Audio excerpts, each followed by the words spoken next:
The night he handed me the bill was also the night I realized I had been married to a stranger.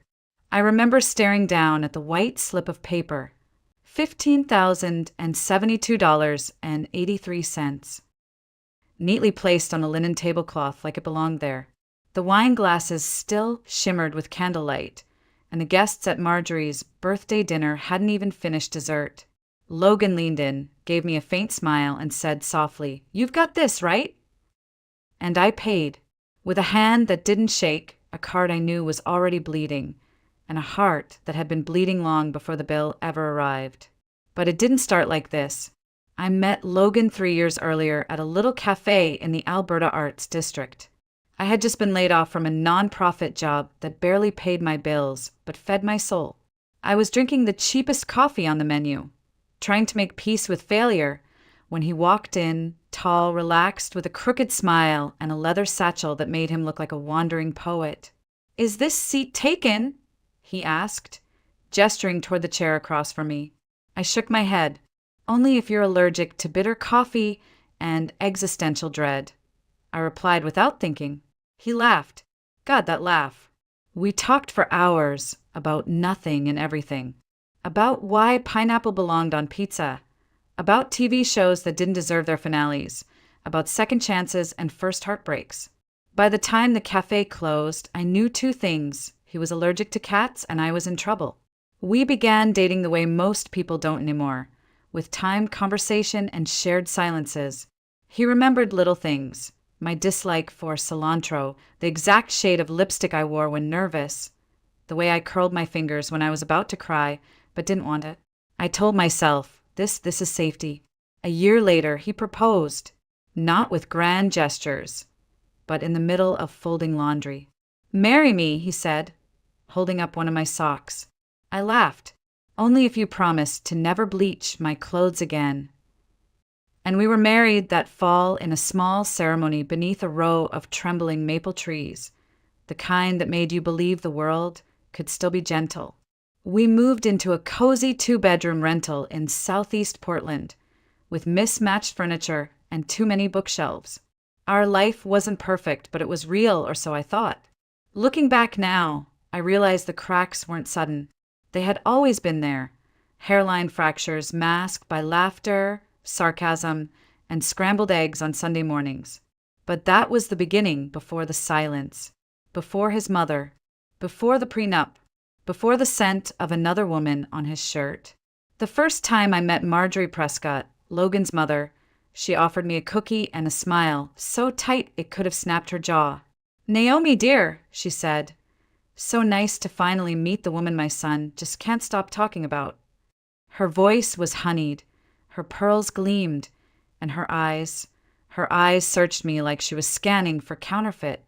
Logan stood beside me, hand warm against my back, oblivious to the quiet battle already unfolding across his mother's kitchen counter. Marjorie made no effort to hide her disapproval. Everything I said was met with a nod too slow, too practiced. Every silence between us was filled with carefully veiled questions about my future goals, my understanding of financial independence, and whether I believed in traditional values. It wasn't curiosity. It was a test. And I knew I was failing. At dinner, she raised her wine glass and said, "To Logan's happiness and to the importance of safeguarding it." Then came the suggestion, so casual it cut like glass. "Of course, you'll be signing a prenup. It's just standard these days, nothing personal." Logan flinched. I froze. Nothing personal. Of course it was personal.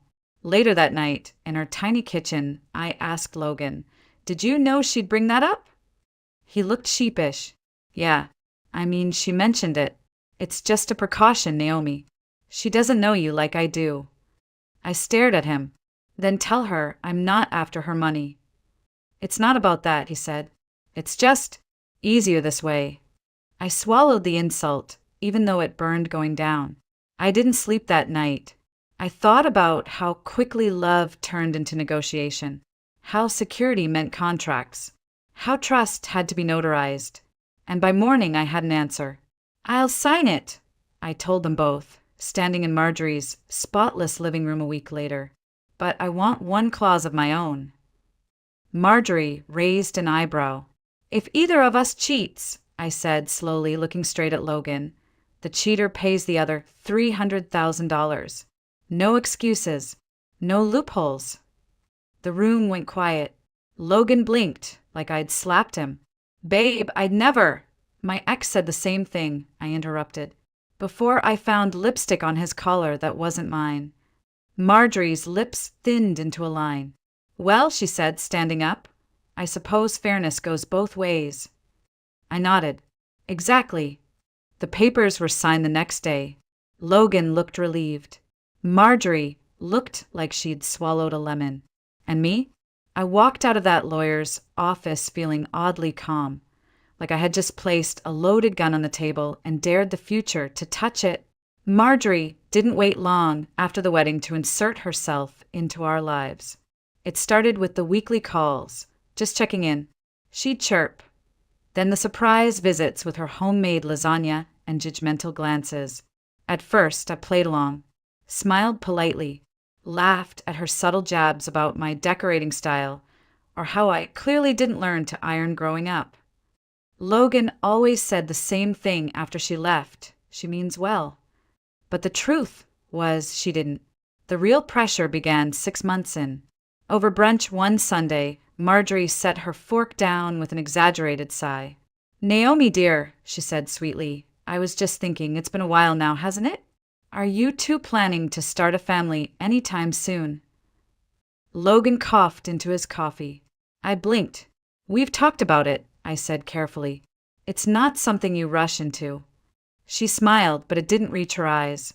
Well, time isn't exactly slowing down for anyone, you know. The message was clear. You're wasting his time. You're wasting my time. I forced a laugh, pretending not to hear the clock ticking in her voice. At home, I brought it up to Logan. You could have said something, I told him. He shrugged. She just wants to be a grandmother. It's not a crime. No, but it's not her uterus either, I snapped. His silence was louder than any argument.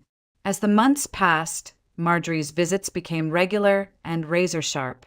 She began inspecting the house like she was conducting an open house for buyers. You call this clean? She scoffed, wiping a finger along a perfectly fine countertop. Kevin's shirts were never wrinkled when I did laundry. Then came the remarks about my looks. That's what you're wearing today. You should try a little makeup, Naomi. Logan works hard. You could at least make an effort. I tried to stand my ground. I dress for myself, not your son. But it was like throwing stones at fog. Marjorie wasn't listening. She had already made up her mind. The worst part wasn't her cruelty, it was Logan's apathy. After each visit, I'd ask, why don't you say anything? Why do you let her speak to me like that? He'd run a hand through his hair and mutter, she's old school. She'll come around. But she didn't, and I was running out of patience. Then one Thursday afternoon, the dam cracked. She showed up uninvited, criticized my cooking in front of Logan, and made yet another jab about my useless womb. I turned to Logan, eyes pleading, desperate for him to say something, but he just stared at his plate, fork scraping quietly, as if the lasagna were more important than me. That was the moment I realized. I wasn't married to a man, I was married to a son. After that Thursday, something in me broke, but something in Logan changed too. At first, it was subtle. He stopped lingering after dinner, stopped making jokes about how I burned toast with personality. He'd say he was tired, or that work was crazy. But the truth was, Logan had started to disappear, even when he was standing right in front of me. The phone was the first clue. He used to leave it lying around, screen up, forgotten on the couch or the bathroom counter. Now it was always face down, locked, guarded. And every time a text came in, usually from someone named Jacob Work, he'd step out to answer it, voice hushed, door half closed. I tried not to jump to conclusions. I told myself he was stressed. I told myself Jacob was real. But my stomach, it knew. My body knew before my brain would admit it. One night, I asked directly, trying to keep my tone light. So, who's Jacob? I feel like I've heard his name more than mine lately. Logan's reaction was instant, a flinch so small most people wouldn't notice. But I did. Just a new guy at the firm, he said too quickly. Total mess. Keeps calling with questions. He didn't meet my eyes. I smiled and nodded. Must be exhausting. That night he slept soundly. I didn't sleep at all. A few days later, he started dressing differently. Gone were the faded tees and old jeans. Now it was crisp button-downs, polished shoes, a new scent, something expensive and musky, like a department store cologne counter. I asked, half joking, "Job interview I don't know about?" He smirked, just updating the wardrobe. No harm in looking good, right? I forced a laugh. Sure, no harm at all. But it was harm. Not in the clothes, not in the cologne, but in the distance. The kind you can't explain to anyone because it isn't loud. It's quiet, cold, strategic. Eventually I broke. One sleepless night, I reached out to a friend of mine, Eva, a former colleague who now worked in private security. "I need someone discreet," I told her. "I'm not ready for drama. I just need the truth." She didn't ask questions. 2 days later, a manila envelope was dropped in my mailbox. I stared at it for hours before opening it. Inside were photos. Dozens. Logan at a wine bar with a woman I'd never seen. Logan with his hand on her back. Logan leaning in to kiss her neck. Logan smiling in a way he hadn't smiled at me in months. And then the recording. His voice low and intimate. "I'm going to leave Naomi soon," he said, "after the birthday thing. She's got savings we can use for the move." My hand shook. My vision blurred. But I didn't cry. Not right then. Not yet. Because suddenly the game had changed. The next morning, I looked at myself in the mirror for a long time. Not to check my makeup, not to adjust my hair. I was studying the face of someone who just lost her marriage and found her resolve. I wasn't going to scream. I wasn't going to confront him. Not yet. I needed to see how deep this betrayal ran and just how far they were willing to go. So I gave them bait. That afternoon, as Logan scrolled through his phone like I wasn't even there, I casually dropped a line over dinner. "So, you remember Aunt Esther from New Hampshire?" He grunted, vaguely. "The one with the birds." I nodded. "She passed last month. Apparently I'm in her will." I didn't even blink as I lied. My cousin said it could be 6 figures. Maybe more. For the first time in days, Logan looked up. Really looked at me. "Seriously?" he asked. "Yeah," I said, stirring my soup like it was nothing. Crazy, right? I didn't even know she liked me that much. He leaned back, suddenly interested. "Wow, that could change things for us." I smiled faintly. The next day, Marjorie called. "No, hi, Naomi." "No, how are you?" "Just, Logan mentioned your inheritance. I assume you'll do the right thing and invest it wisely for the family's future." Her voice oozed entitlement, like the money was already in her pocket. I bit my tongue. "Of course, Marjorie," I said sweetly. "Family comes first." That night, Logan brought me tea in bed. Tea. The man who forgot my birthday 2 months ago now wanted to take care of me. He even kissed my forehead and whispered, "I've been distant. I'm sorry." I almost laughed, but I just nodded and whispered back, "I know. I'm just glad we're getting close again." Let them think they were winning. Let them smile while they sharpened their knives. Because they didn't realize I was already holding mine behind my back. Marjorie's 70th birthday was approaching, and with it came the perfect opportunity. She called me one afternoon, voice syrupy and smug. "Naomi, dear, I assume Logan told you about the dinner. It's tradition, of course. Just family. Something tasteful." I could hear the expectation thick in her tone. Something tasteful meant expensive. "Of course," I replied sweetly. "I was actually thinking of planning something special. Just for you." She didn't hide her delight. "Oh, Naomi, how thoughtful. I knew you'd come around." She hung up quickly, probably already imagining the guest list and the wine pairings. What she didn't know was that I had already made the reservation. The Juniper Room, Portland's most luxurious rooftop restaurant overlooking the skyline. Private dining, custom menu, live cello quartet. I booked it under my name, paid the deposit using my own savings, and arranged everything down to the floral centerpieces. I made sure it would be unforgettable. Logan floated through the week like a man basking in the warmth of a trap he didn't know he'd walked into. He kissed my cheek in the mornings, offered to run errands, even bought me a scarf I mentioned once in passing. "Everything ready for the dinner?" he asked 2 nights before. I nodded. "Oh, absolutely. You'll love it." The night of the party arrived with the kind of manufactured elegance Marjorie adored. She swept into the dining room like a queen, all fur and perfume, taking in the glittering chandeliers and the attentive waitstaff with open satisfaction. "Naomi," she said, touching my arm, "you've outdone yourself." I smiled. It's what family does for someone so beloved. Dinner was a curated performance. Every smile rehearsed, every toast strategically made. I played the part well. The perfect hostess, the devoted daughter-in-law, the woman who knew nothing. Until dessert, just as the creme brulee was served, a waiter leaned in quietly. "Ma'am, the bill's ready.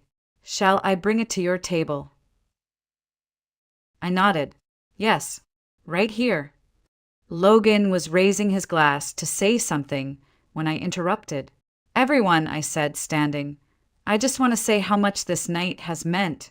Celebrating Marjorie, being together, really reminded me what matters most." I took the leather folder from the waiter and opened it slowly. "Logan," I said, handing him the bill, "since this night was all about family, I thought you'd appreciate handling the family finances." He blinked. "Wait, what?" "15,000, I said softly. "Give or take a few bucks." Marjorie's mouth dropped open. "I thought you were paying," she hissed. I turned to her, calm and steady. "You said I was part of the family until I wasn't, so I figured this one's on you." Logan reached for his wallet, then stopped. His card declined. Mine? Already removed from the shared account. The waiter waited. Guests stared, and as panic crept across their faces, I slowly took off my wedding ring, placed it gently on the dessert plate in front of Logan, and whispered, "Happy birthday, Marjorie." Then I turned and walked out just as the cello played its final note. I didn't look back as I stepped into the cold Portland night, but I heard it, the tension breaking behind me like glass. Raised voices, the clatter of a chair, one of the servers chasing after Logan, asking politely, then firmly for payment. I kept walking, past the valet, past the glowing city skyline. The only thing in my pocket was my phone, already on airplane mode. By the time I got back to his apartment, I already knew what my next move was. There would be no messy confrontation, no screaming, no dramatic breakdown, just silence, precision, and control. I packed my things quickly, only what was mine. I didn't even bother taking the throw blanket we'd bought together or the stack of books I'd never finished reading. Every item I left behind felt like a piece of pain I refused to carry into my next chapter. An hour later, my phone started buzzing. The first call was from Marjorie. I ignored it. Then Logan. Then the restaurant. Then silence. I was halfway through changing the password to our joint savings account when the final call came in. Marjorie again. This time I answered. "Naomi," she snapped, not even waiting for a greeting. "The payment didn't go through. The restaurant staff is threatening to call the police. This is your mess. Fix it." I didn't raise my voice. I didn't curse. I just let the silence stretch for a few delicious seconds before replying. "I thought I wasn't part of the family anymore, remember? This sounds like a family problem." Then I hung up. It was beautiful. The next morning, I returned one last time. Not to apologize, not to explain, just to deliver what I'd been holding on to The documents. Logan opened the door, his expression a mix of panic and resentment. Marjorie stood behind him in a silk robe, still wearing last night's makeup, eyes red from crying or screaming, or both. "You've got some nerve showing up here," Logan spat. "After what you did." I cut him off by placing a thick envelope on the kitchen island. "Divorce papers. Signed. Filed. And before you open your mouth again," I slid out the photos. The ones of him and the other woman. The one where his hand was down the back of her dress. The recording came next, on a small flash drive, marked neatly, Jacob Work. Marjorie moved forward, face pale. "Naomi, sweetheart, we can talk about this." I met her eyes. "Oh, I'm sure you'd love to talk. Especially about the prenup clause you both forgot about." Logan's face drained of color. "No." I nodded. "Yes. You cheat. You pay." Marjorie's composure cracked. "You wouldn't dare," I smiled. "I already did." Logan reached out, like he could change the ending with a touch. "Please, Naomi, we can work through this. We made mistakes. Mistakes." I laughed, low and cold.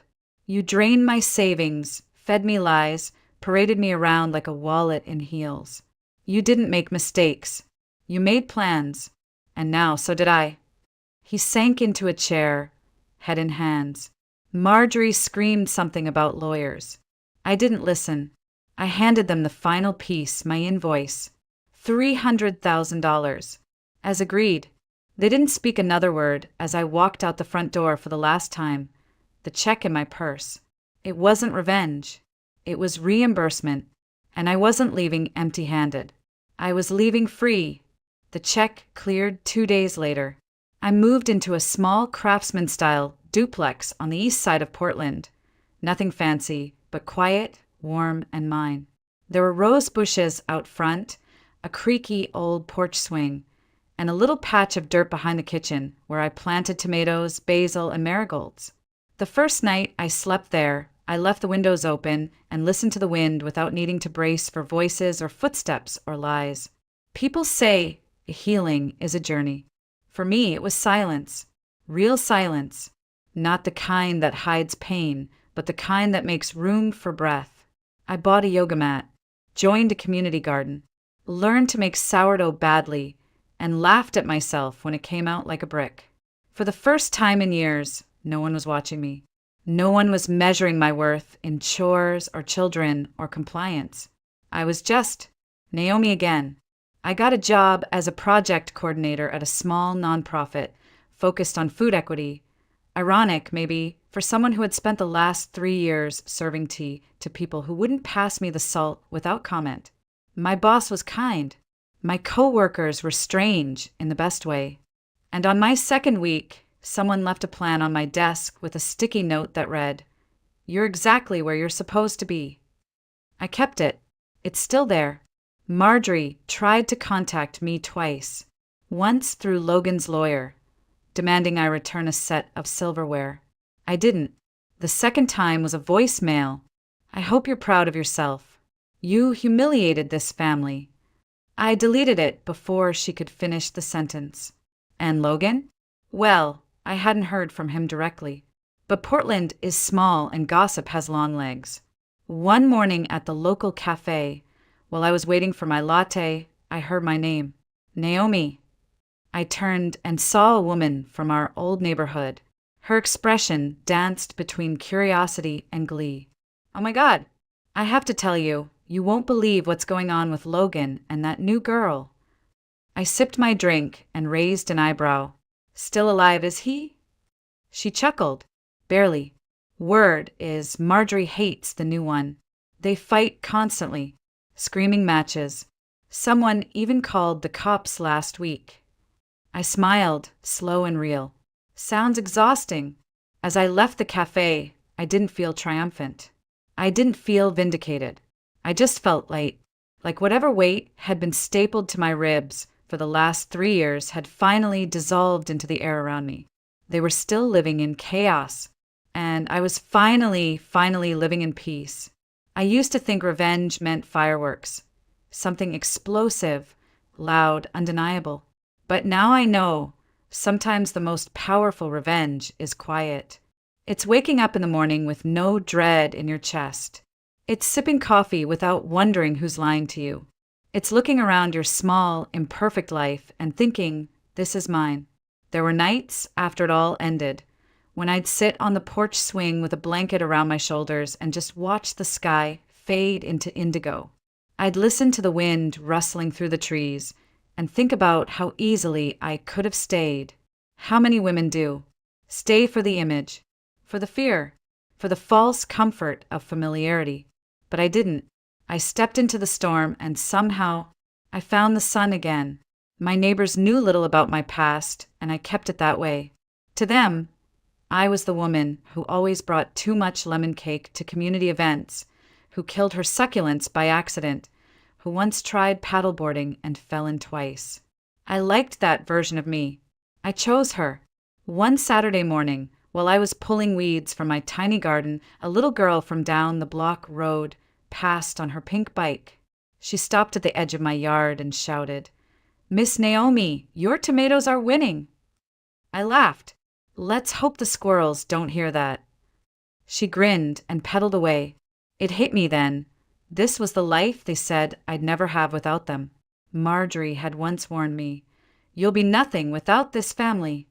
Logan had muttered during one argument, "Who would even take you back if I left?" But here I was, taken back by myself. Sometimes, late at night, I still think about the version of me that stayed quiet too long. The woman who made excuses for being treated like an afterthought. I don't hate her. She survived. She endured.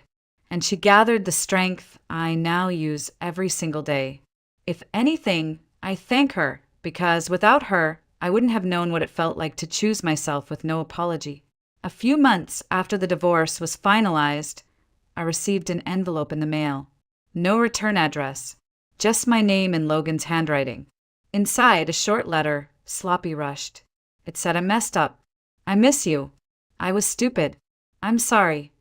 I stared at it for a long while. Then I folded it carefully and dropped it into the compost bin with the eggshells and wilted lettuce. I figured maybe, finally, he'd be useful for something, feeding the new things I was growing. I never replied. There was nothing left to say. These days, my biggest concerns are whether my basil needs more sunlight or if I'll ever master crow pose in yoga. There's no drama, no plotting, no pretending. And the peace I feel isn't performative, it's earned. It's quiet and complete. Some people wait for closure. I created mine. Some people wait for karma. I became mine. They thought I was weak. They thought I'd break. But they forgot one simple truth. You can't break a woman who's already rebuilt herself. Stronger, sharper, and entirely on her own terms.